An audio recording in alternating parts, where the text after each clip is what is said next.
को प्रधानमंत्री जी ने छात्रों के लिए जो संवेदनशीलता जो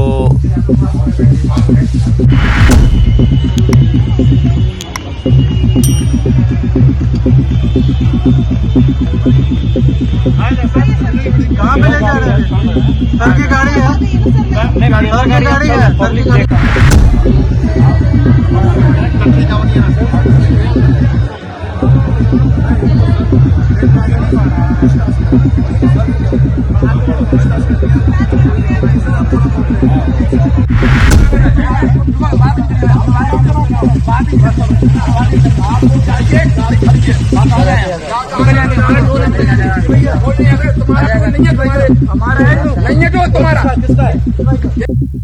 अगर आपको भेड़ चाल देखनी है तो ये वीडियो जो मैं आपको अभी प्ले करने वाला हूं, दिखाने वाला हूं, इसमें साफ साफ आप देखिएगा कि भेड़ चाल किसे कहते हैं। अपना दिमाग ना लगाना, अपनी बुद्धि का इस्तेमाल ना करना अक्सर आप पर भारी पड़ सकता है। आपके मुंह से निकले हुए शब्द, वो शब्द आपकी इमेज इस तरह से भेड़ चाल में तब्दील कर सकते हैं कि दुनिया आप पर थू-थू कर सकती है, पब्लिक आप पर थू-थू कर सकती है और आपका जो वर्चस्व होता है वो सिमटता हुआ दिखाई देता है। आपकी पहचान क्या है? क्या किसी व्यक्ति की वजह से आप पहचाने जाने वाले व्यक्ति हो, या फिर आप अपनी मेहनत से, अपने दिमाग से, अपनी बुद्धि का इस्तेमाल करके अपनी एक इमेज छाप छोड़ रहे हैं? जैसे कि मोदी जी हैं। मोदी जी ने अपनी एक इमेज बनाई 2014 में, उससे पहले वो 2002 में जब गुजरात के अंदर आए थे तब उन्होंने अपनी एक इमेज बनाई थी। लेकिन आज उनके नक्शो कदम पर चल करके या फिर उनके किए गए कार्यों को अपना बना करके बोलना या फिर उनकी बातों में हाँ हाँ मिलाने के बाद जो इमेज बनती है वो किसी बकलोली से कम नहीं है। आपका दिमाग क्या करता है? आपके पास कोई योजना है अपने मंत्रालय में? आप जिस पद का भार संभाल कर बैठे हुए हैं उससे आपने कितनी पॉलिसीज बनाई है, कितनी जनता को राहत दी है? मैं आपको ये वीडियो दिखाता हूं, मनोज तिवारी का है। प्रिया सिंह अपने ट्विटर हैंडल से पोस्ट कर रही हैं। ये लिखती हैं, ये आदमी गजब बकलोल है। मनोज तिवारी क्या बोल रहे हैं इनको खुद नहीं पता। कह रहे हैं कि मोदी का भाव है कि वो छात्रों के हित के लिए किसी भी सीमा तक जाएंगे। आपको बता दूं कि कल तक यही मनोज तिवारी छात्रों को देश के विकास में रुकावट बता रहे थे। आज ये जेनजी का गुणगान कर रहे हैं। ये आज संवेदनशीलता, जवाबदेही और उत्तरदायित्व की बात कर रहे हैं। आज इनसे बोला नहीं जा रहा। साथियों, कुछ समय पहले ये कॉकरोच को और सोनम वांगचुक को इस देश का गद्दार बता रहे थे। सोनम वांगचुक को कह रहे हैं कि ये चाइना का एजेंट है और कॉकरोच पार्टी को बता रहे थे कि इसको सीरियस लेने की जरूरत नहीं है, क्योंकि ये जितने भी छात्र बैठे हुए हैं, कई नेताओं ने बोला, जंतर मंतर पर जो लोग बैठे हुए हैं वो देशद्रोही हैं, इनके आतंकवादी से कनेक्शन है, यहाँ पर पाकिस्तान से फंडिंग की जा रही है, अमेरिका से फंडिंग की जा रही है और सबसे बड़ी बात, ये कुछ लोगों ने तो यहां तक कह दिया कि उमर खालिद के साथ इनका हाथ मिला हुआ है। जो देश के लिए गद्दार है, आतंकवादी है, जिहादी है, उस व्यक्ति से इनका हाथ मिला हुआ है और ये सारे के सारे लोग यहाँ पर देश को तोड़ने के लिए आए हैं। देश की एकता, संप्रभुता के लिए खतरा साबित हो सकते हैं ये। और सबसे बड़ी बात, जो इस प्रोटेस्ट में हंगर स्ट्राइक पर बैठे जिन्होंने स्टार्ट किया, सोनम वांगचुक जी, उनको इन्होंने गद्दार करार दे दिया कि ये तो भाई चाइना का एजेंट है। कुछ समय पहले इन्होंने यही बोला था मनोज तिवारी ने, लेकिन आज इनके स्वर बदल गए। आप ये वीडियो देख करके अंदाजा लगा सकते हैं कि क्या ये वही मनोज तिवारी हैं जो अब तक इसी प्रोटेस्ट को आतंकवादी का नाम दे रहे थे, कॉकरोचेस की कोई वैल्यू नहीं समझ रहे थे और इन्होंने गद्दार बता दिया सोनम वांगचुक जी को। आप पहले ये वीडियो देखिए। को प्रधानमंत्री जी ने छात्रों के लिए जो संवेदनशीलता, जो उत्तरदायित्व, जवाबदेही और जिस प्रकार से वो कनेक्ट हो रहे हैं, ये इस देश में अद्भुत है, पहली बार देखा गया है। उनका एक भाव है कि हम छात्रों के लिए, जेनजी के लिए, उनके हितों के लिए हम किसी भी सीमा तक जाएंगे। हमारे देश के प्रधानमंत्री जी वो महान हैं और उनके हर डिसीजन का स्वागत है। क्या अब आंदोलन वापस होना चाहिए? छात्रों से कुछ अपील करेंगे? अभी आंसू गैस के गोले छोड़े गए हैं, टॉलस्टॉय मार्ग पर उपद्रव हुआ है, स्थिति नियंत्रण में रहे, छात्रों से क्या आह्वान करें? नहीं, डिमांड थी तो मान ली। छात्रों से तो हम लोग लगातार ये मांग करते हैं और प्रार्थना करते हैं कि आप, जब प्रधानमंत्री जी खुद ही आपसे बात करने लगे, उनका एक एक शब्द अटल है, उनका एक एक शब्द बहुत महत्वपूर्ण है। इसलिए छात्रों को उनके भावनाओं के अनुसार जो प्रधानमंत्री जी कह रहे हैं, कर रहे हैं, उसका सम्मान करना चाहिए। साथियों, लोकतांत्रिक देश में प्रदर्शन करना किसी भी व्यक्ति का मौलिक और संवैधानिक अधिकार होता है। अगर उसकी बातों को नहीं माना जा रहा है, उसे लग रहा है कि उसके अधिकारों का हनन हो रहा है, उसके जो जरूरतें हैं, जो सुविधाएं उनको मौलिक अधिकार है पाने का, अगर उसको हनन किया जा रहा है, छीनी जा रही है या उसके साथ किसी प्रकार का उत्पीड़न किया जा रहा है, तो उसे संविधान और उसके मौलिक अधिकार पूरे अधिकार देता है कि आप किसी तरह का आंदोलन करके अपनी बात मनवा सकते हैं, यदि वो आपके हित में है, समाज के हित में है या फिर देश के हित में है। अगर सरकार के द्वारा उस कार्य को ठीक से नहीं किया जा रहा है, ये किसी भी व्यक्ति का मौलिक अधिकार है, किसी भी व्यक्ति का संवैधानिक अधिकार है। क्यों? क्योंकि संविधान हमें इसकी इजाजत देता है। जब भी सरकारें अपनी मनमानी करती हैं, किसी भी मुद्दे को सही से न करके उसको भटकाने की कोशिश की जाती है, उस पर भ्रष्टाचार किया जाता है, पैसे की उगाही की जाती है, तब जनता त्रस्त होकर, परेशान होकर उनके खिलाफ आंदोलन करती है और उसी आंदोलन की इजाजत संविधान देता है, उनका मौलिक अधिकार देता है। साथियों, पटना में जब प्रोटेस्ट हुआ छात्रों का, तो तेज प्रताप यादव उनके समर्थन में पहुंचे और वो प्रोटेस्ट समाप्त होने के बाद में पुलिस ने उन्हें गिरफ्तार किया। कहां से? Anjuba city centre mall, Patna, Bihar से। ये रिंकू यादव अपने ट्विटर हैंडल से पोस्ट कर रहे हैं और उनका एक वीडियो भी पोस्ट हुआ है। पुलिस कितने लहजे में, पूरे रिस्पेक्ट के साथ उनको गिरफ्तार करने आई है और तेज प्रताप यादव और पुलिस के बीच क्या बातचीत हुई है, उस बातचीत का लहजा आप देखिए इस वीडियो में।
पटना में तेज प्रताप यादव गिरफ्तार हुए। नीट प्रदर्शन के दौरान सड़क पर उतरने के बाद शनिवार देर रात 12:15 पर पुलिस ने तेज प्रताप यादव को नौबतपुर थाने के छज्जूबाग स्थित मजिस्ट्रेट कोर्ट में पेश किया।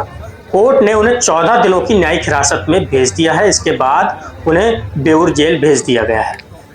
एक नेता प्रतिपक्ष, एक नेता जो छात्रों के समर्थन में खड़ा हो रहा है, हो सकता है उसका पॉलिटिकल एजेंडा हो, लेकिन बिना एजेंडा के कोई सरकार नहीं बनाई जा सकती। जब तक आप जनता के हितों की बात नहीं करेंगे और उन हितों को अपना एजेंडा नहीं बनाओगे, उनको अपना मुद्दा नहीं बनाएंगे, तब तक आप सरकार में नहीं बैठ सकते। और यही तेज प्रताप यादव ने पटना में किया। छात्रों के समर्थन में उतरे, उनका एजेंडा जो भी रहा हो, लेकिन उसमें भलाई तो छात्रों की थी। बावजूद इसके लोकतांत्रिक देश में उनको गिरफ्तार कर लिया गया। साथियों, एक और वीडियो इनका रिलीज हुआ है, आप देख सकते हैं इस वीडियो को। एक बहुत ही बड़ी दुखद खबर आ रही साथियों, हमारे देश के अंदर जितने भी नेतागण हैं, मंत्री हैं, जो भारत की रोडें बनाई जाती हैं, वो जनता और मंत्री और जितने भी अधिकारी उन सभी के लिए बनाई जाती है। लेकिन रूल ये कहता है कि जब रोड बनती है तो टोल प्लाजा बनता है और उससे उस रोड बनाने की कॉस्टिंग वसूली जाती है टोल प्लाजा के थ्रू। अब सवाल ये उठता है कि क्या उस रोड पर चलने वाला प्रत्येक व्यक्ति टोल देगा या फिर कुछ चुनिंदा लोग ही देंगे, जैसे कि जनता, आम आदमी, या फिर जो वाहन चल रहे हैं उस पर, कमर्शियल वाहन हो गए, या फिर जो जनता अपने वाहन से जा रही है वो हो गए। क्या इन्हीं को सिर्फ अधिकार है या फिर इन्हीं पर यह नियम लागू होता है कि आप टैक्स देंगे? नेतागण या कोई मंत्री या फिर कोई अधिकारी टाइप का व्यक्ति वो नहीं देगा क्या? ये उन पर नियम लागू नहीं होता? एक वीडियो वायरल हो रहा है, कोई मंत्री हैं, इनका आप वीडियो देखिएगा, कैसे ये कह रहे हैं कि हम तो बीजेपी के मंत्री हैं, हमसे तुम टोल मांगोगे। और जब टोल प्लाजा वाला कह रहे हैं कि कोई भी हो आपको टोल तो देना पड़ेगा, तो वो अपने किसी मंत्री को, उच्च अधिकारी, उच्च पद पर बैठे हुए किसी नेता को फोन करके कहता है कि हमसे टोल मांग रहा है। और इसी बीच उन लोगों के बीच झगड़ा इतना बढ़ जाता है, इस वीडियो में हाहाकार जैसी स्थिति उत्पन्न हो जाती है। आप ये वीडियो देखिए।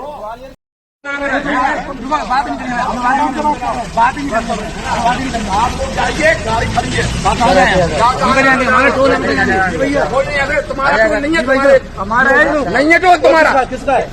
ये सरकार का टोल है, मैंने वसूला है। अरे तुमने वसूल करा, क्या बात ही नहीं कर रहे? हमारी रिपोर्ट आ रही है ना, रिपोर्ट आ गया, इस टाइप के आप बोल रहे हैं कि होगा मंत्री जी,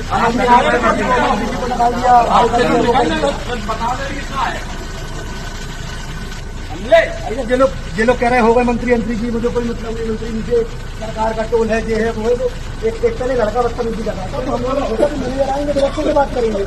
मैंने यार और डबल गुंडा निकले, एक गलती का लगा के आए बेहतरीन, सुनना सोच कर एक ही गाड़ी निकले कि मंत्री जी कोई भी हो, मंत्री कहीं के हो, ग्वालियर से, हाँ तो कहीं के हो, हाईकट से लगातार बहस कर रहे हैं, लगातार बहस कर रहे हैं। हम लोग कब से बोल रहे हैं, बात कर रहे हैं, लेकिन लगातार आपको जाना, लेकिन जा भी मिला पोर्टल में। आप जब भी आओ तो बता देंगे, मंत्री को रोक के बता दीजिए तुम्हें गाड़ी गाड़ी शहर का पीआई के पास 2 मिनट बाद शहर का मैं आउट ठीक है, इनको काट ले चलने पर ले चल भी जरूर। हम तो 5,000 में डाल 50 रुपये की बात कर रहे हैं। भाई साहब वो वाले टोल पे पहुंच जाएंगे तो दोनों वाले तेल पे हम टोल लगवा देते। आजाद वाली टोल आजा तुम ले लो वो टोल टोल एक तरह में खाली करवा दे तुमसे। आ जाइयो टोल आ जाओ, तुम बता दो दौड़िया टोल है ना, ये टोल लगा है सर रात के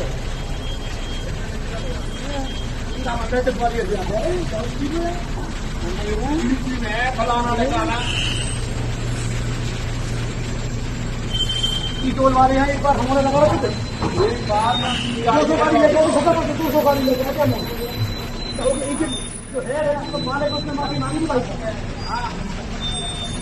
के बात है। अब आपका शोभा देंगे, हमारी भी चली थी। अरे यार जब से बदतमीजी अच्छे से बात कर रहे हैं हम, बहुत भाई साहब से लगातार बदतमीजी करते हैं, भाई साहब से लगातार बदतमीजी करते हैं लगातार। भाई मजा नहीं आ रहा, 50 रुपया के 50 की 5 लाख खर्चा कर रहे हैं। भाई साहब बदतमीजी क्या है। साथियों, एक वीडियो बहुत वायरल हो रहा है जिसमें कहा जा रहा है कि विधायक जी की एक अधिकारी ने पिटाई कर दी। आप ये वीडियो देखकर अंदाजा लगाइए कि ये हमारे सभ्य समाज की तस्वीर है या फिर हमारे जो मंत्री लोग बैठे हुए हैं उनके इस झगड़े से हमारे समाज पर क्या प्रभाव पड़ने वाला है। मैं आपको इस वीडियो के साथ छोड़कर जा रहा हूं, आप ये वीडियो देखिएगा और आपसे विनती है कि इस चैनल को सब्सक्राइब जरूर कीजिएगा, बेल आइकन को जरूर हिट कीजिएगा और हमारा सहयोग कीजिएगा। मैं इस वीडियो के साथ आपको छोड़कर जा रहा हूं, देखिए। आप तक करोगे, पर्चे नहीं, आप तक करोगे, नहीं आप तक करोगे।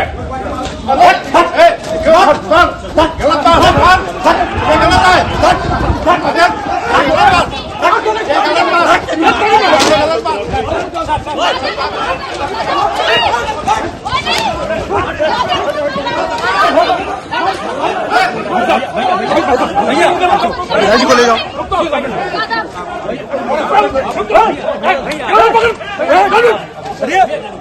भैया